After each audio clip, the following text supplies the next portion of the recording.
welcome to the Clinical Liver Disease video series. CLD is an official digital learning publication of the AASLD.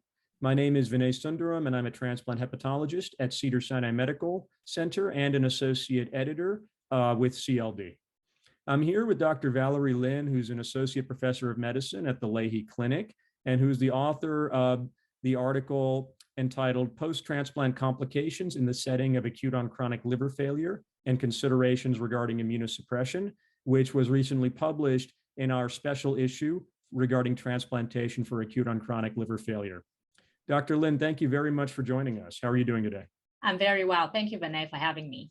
You're welcome. So thank you again for writing that interesting article, which, there is a lot of unmet need regarding an understanding of post-transplant complications and immunosuppression, especially in the critically ill patients with ACLF. So I just wanted to ask you a few questions on this. So first, what are the common post-transplant complications among this patient, and what are the implications for immunosuppression in these patients?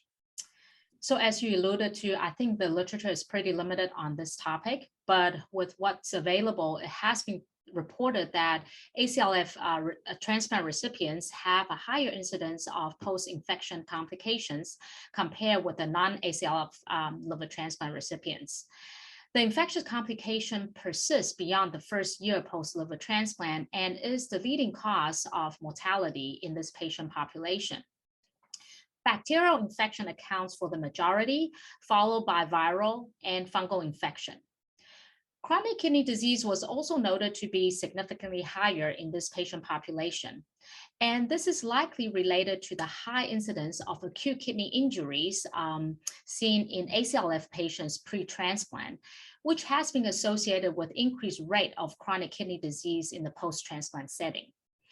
I would encourage the readers to refer to Table 2 in the article for a comprehensive list of post-transplant complications, and Table 3 on the incidence and different types of infectious complications in this patient population. Thank you. That's a very interesting thoughts you have. In your opinion, why do you think patients who have ACLF at the time of transplant are more prone to developing these infectious complications, in particular after transplant, compared to those patients without ACLF?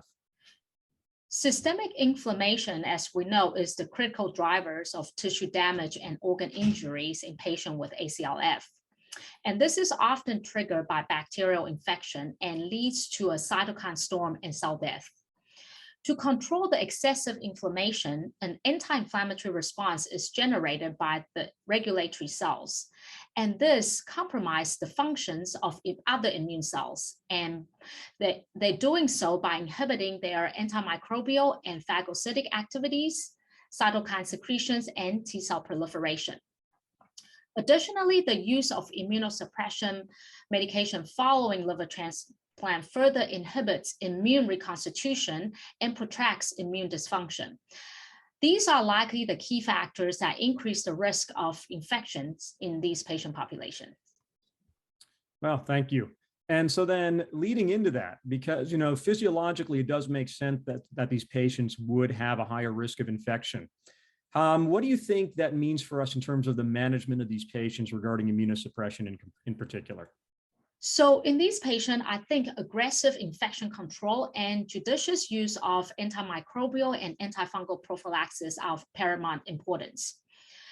Tailoring immunosuppressive therapy post-liver transplant, such as targeting a lower calcineurin inhibitor concentration, or even delay initiation of these medications to try and reduce the risk of kidney injury and infection, should be individualized and should weigh against the risk of allograft rejection. It is also important to optimize the pre-existing risk factors for metabolic syndromes and cardiovascular disease. Careful selection of immunosuppressive agents and intensive targeted screening program could be considered to reduce the risk of post-transplant malignancies. Okay, thank you very much. Well, I really appreciate your writing this article and taking the time to do this interview with us, which I'm sure the audience will find very interesting. And to the audience, thank you again for joining us for another installment of the Clinical Liver Disease video series. On behalf of all of us, I hope you found this interview to be useful. For more information, please visit us at www.cldlearning.com, and thank you again for watching.